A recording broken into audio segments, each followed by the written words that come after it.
Puis là, elle ouvre dans la caméra RAW, normalement. Puis comme j'ai pas savé mes réglages, elle va être encore pas en caméra neutral. Fait qu'Adobe Color, je vais aller faire la même affaire. Adobe... caméra matching, neutral. Good. Je vais pas hésiter de peser le piton auto ici. Avec auto white. Voilà. On va enlever du vert parce que c'est une ruelle verdâtre. Je vais m'assurer de ne pas perdre des détails dans les noirs. Oh! J'ai fait 0 puis j'ai fait Enter, mais ça devrait avoir ouvert avec pas de blacks écrasés. Fait que là, je suis plus en RAW. L'avantage de le faire dans Lightroom, c'est qu'on n'est même pas encore en retouche. Fait qu'on peut faire un bon préfil là-dedans, puis l'arranger, puis faire tout. Là, je vais vous montrer une vignette progressive, old school, vieux truc de mon oncle de Photoshop. Je vais me faire des courbes et un Hue Saturation dans ça ici. Les courbes vont être ce que je vais désirer comme vignette. Je vais désirer, en fait, là je m'en allais partir des mids, mais je vais désirer partir des blancs plutôt, puis augmenter les noirs, avoir une vignette grisée. Je vais aller zoomer out, c'est plus facile dans Photoshop que dans Lightroom. Je vais aller faire un... Là, ça a tout changé un petit peu, mais c'est ici, un 3 petits points. Ouais. Qu'on choisit notre outil qui n'est pas par défaut, mais le gradient aurait dû rester là selon moi, mais ça c'est une autre histoire. Je vais me mettre en gradient standard parce qu'on dirait que la dernière fois j'étais créatif.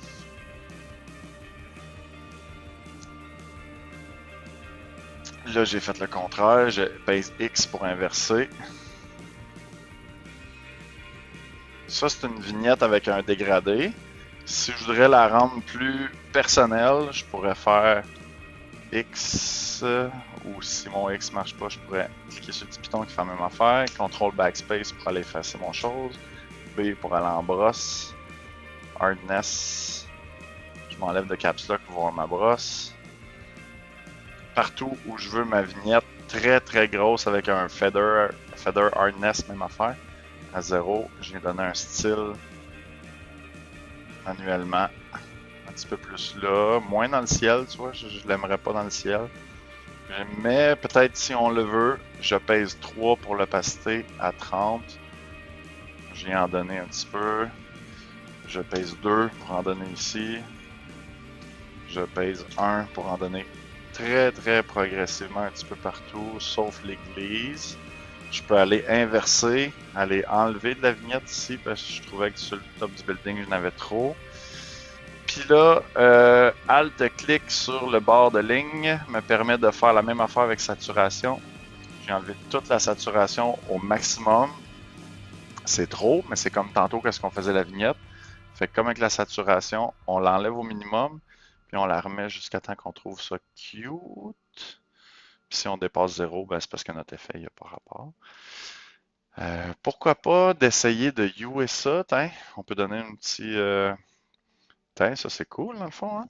En tout cas, dans la section où j'ai touché avec mon doigt au lieu de ma souris, ici c'est cool. Mais ici c'est pas cool. Puis là, je peux retourner dans mon masque ici, en noir. Oups, en noir, je vais en effacer. J'efface du coin. J'ai un super effet manuel au lieu d'automatique et j'ai fait une belle vignette. Je vais aller maintenant vous montrer sur une autre photo parce que j'ai du temps, je suis en congé. Junkies étant toutes mes photos random d'une vieille époque. J'ai... Mettons que je triperais sur...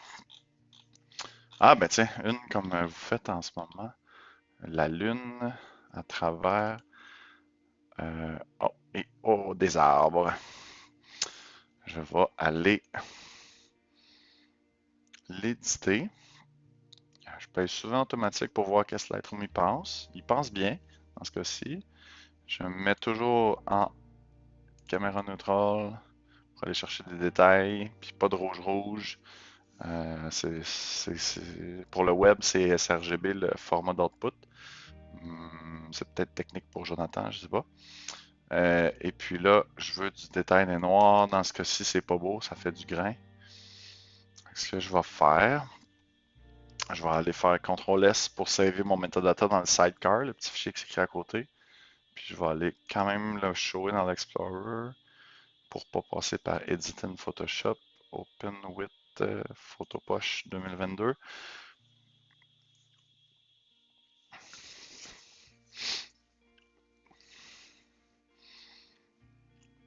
Puis je vais aller l'ouvrir tel quel, en fait. J'aurais pu passer par Edit, mais je voulais pas qu'il m'enregistre un TIFF à côté dans mon disque dur et perdre l'espace. Double-clic Enter pour qu'il ne devienne pas un background. Courbe. Courbe saturation, c'est pas mal ça pour de la vignette. Courbe. Saturation. Puis on va même aller, vu que c'est une formation niaiseuse, puis j'ai pas été super niaiseux en ce moment, Channel Mixer. Courbe. Donc là, dans ce cas-ci, c'est le contraire. Je voudrais donner de l'output d'un coin, mais je vais enlever le noise tantôt. Je veux donner du blanc plutôt. Puis ça, c'est bien important de jamais foirer la.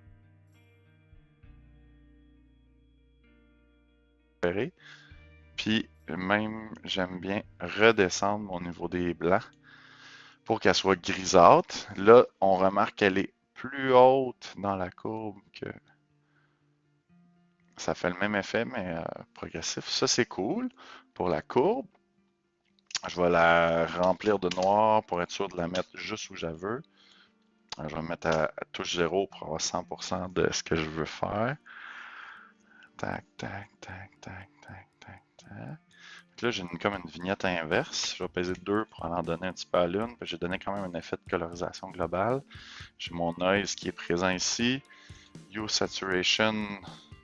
Je vais aller appliquer ma saturation à la même zone que ça. C'est pas du tout ça qu'on veut. Fait que on va y donner, elle, le contraire. Use Saturation, on va y en donner. Puis j'aime bien le rose, vous savez. Donc, je vais peut-être juste UA. Je vais aller cliquer mon masque. Remplir ça de noir. Si je le fais une vignette rose-bleu, c'est pas beau. Fait que je vais remplir mon noir avec CTRL Backspace. Je vais aller chercher mon outil qui est disparu avec le temps. Je vais me mettre en dégradé. Ah, ben tiens, pourquoi pas lui, vu qu'on est dans une formation bidon. Je tiens Shift pour qu'elle soit vraiment alignée avec des angles de 45. Ça, c'est ça. Je voudrais le contraire. Donc, je vais venir faire quelque chose de plus progressif encore. J'ai fait beaucoup progressif. Je vous monte en masse. Il faut avoir du contrôle sur mon dégradé. Là, je me rends compte, c'est super cool, mais c'est pas le dégradé que je veux. Je voudrais 2 dégradés en fait. Je voudrais contrôler en haut puis en bas. Fait que je vais aller faire plutôt ça. Je pourrais aller le rendre plus transparent après. Je vais faire CTRL-J pour dupliquer. Je vais aller faire le contraire. Je mets ma vignette par en haut. Vous voyez, là, je sais pas si vous avez eu le temps de remarquer, mais le fait de centrer sur l'objet, ça marchait pas. Fait que j'ai été jouer avec. Ou de où ce qui partait. Puis là, le Channel Mixer, lui, il est full blanc. Fait qu'il s'applique à tout. Puis là, je trouve que les bleus, c'est ça sur quoi je devrais travailler. Du rouge d'un bleu, j'en veux pas. Du vert d'un bleu, j'en veux pas. Du bleu d'un bleu, j'en veux pas. Fait qu'en fin de compte, je veux pas de Channel Mixer. Tac. Ok. Puis là, j'ai dit tantôt que je voulais pas de noise, fait que je vais faire CTRL-J, mais sur ma couche de background que j'ai déloqué tantôt. Je vais aller soit faire plusieurs façons possibles. Un Gaussian Blur ou un Lens Blur. On va essayer le Lens Blur vu qu'il y a déjà un effet de lens là-dedans. Là, juste ça vient m'enlever mon grain.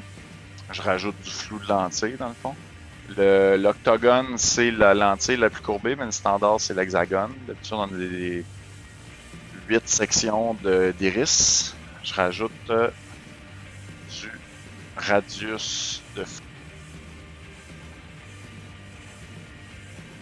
Fade Curvature, j'hésite pas à le mettre dans le piton pour que la lame soit plus comme un flou de lentille. Rotation pour que dans l'image, ça soit pas tout le temps la même affaire. Le brightness des spéculaires, ça se trouve juste dans cette image-ci, mais il faut gérer le threshold. Vous voyez que c'est à partir de là, mais moi je rappelle que je veux cette section-ci, fait que je vais concentrer mes yeux sur un threshold plus bas. Je vais aller donner un threshold très très bas, vu que c'est une lentille très très sombre, une photo très très sombre. Noise, j'en mettrai pas. Distribution uniforme si on fait quelque chose d'autre. Gaussien, monochrome si on veut pas avoir de noise de couleur. Là, je double-clique parce que je vois pas mes options. Je suis comme pas full screen. Ah non, c'est OK ici maintenant. Voilà, j'ai enlevé mon flou sur la couche d'en haut, mais c'est pas crédible où la lune. Fait que je vais aller l'afficher, mettre un petit peu de ça. X pour noir, backspace, contrôle backspace. Je vais en donner où avec 0 pour 100% d'opacité. Je vais aller en donner où j'en veux pas, où je veux préserver des détails. Je vais faire CTRL-I pour inverser. Et là, j'ai une lune nette, puis une flou de lentille progressif. Ici, je me rends compte, c'est pas si je n'enlevais trop ici. Fait que je vais en donner avec 30% d'opacité pour enlever du noise, surtout dans ma chose, dans ma photo, pour être sûr que j'ai vraiment pas de noise. Je clique puis je fais CTRL Z souvent pour être sûr que, comment j'expliquerais ça? C'est que je veux être sûr d'avoir ma brosse définie à la bonne grosseur que je viens de la définir. C'est comme clic CTRL Z, là, ça se fait assez souvent, mais je pense que David fait ça. Fait que c'est ça. Fait que là, moi je trouve que j'ai une pas pire photo comparée à quand je l'ai ouvert. Puis je trouve que là, elle est unique cool, tu sais, c'est fun. Donc, voilà, ce serait la fin de la formation niaiseuse de vignetting de 3 façons pour résumer. Ah merde, faudrait que je retourne sur la bonne photo pour avoir mes presets, mais formation vignette blanche, on veut devenir rétro.